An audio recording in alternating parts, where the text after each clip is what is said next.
Okay, so this is the world map where you see the green dots and blue dots. Now, this is the physical or geographical footprint of Microsoft data centers, and this is where they are physically located.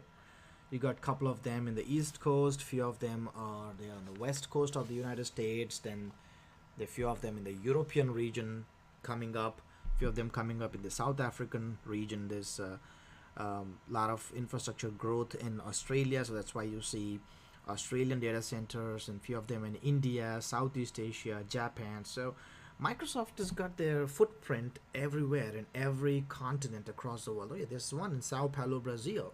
So these are all connected with each other, and the specific ones for Department of Defense, because DoD has classified information, classified as high risk, which they don't want to keep that in the regular data centers.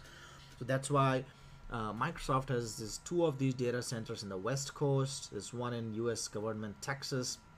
There's one in Iowa, in the central U.S. There's one in two of them in the East Coast, in the Virginia region, and then in the central Chicago region as well. So they have got good footprint everywhere. So if you would like to keep the resources to ensure that the resources are highly available, then Microsoft Azure is the place to go. Of course, others like Amazon and Google also have a similar footprint, a couple of numbers here and there, but this is a pretty good coverage of their data centers in the world. So when you are provisioning networks or when you're creating virtual machines, you will be asked in the drop down menu, you gotta select which region you want to select the virtual machine, and then this virtual machine will go and actually be physically available in that region. So when we are creating virtual machines and virtual networks, we'll see that. All right, so let's keep going.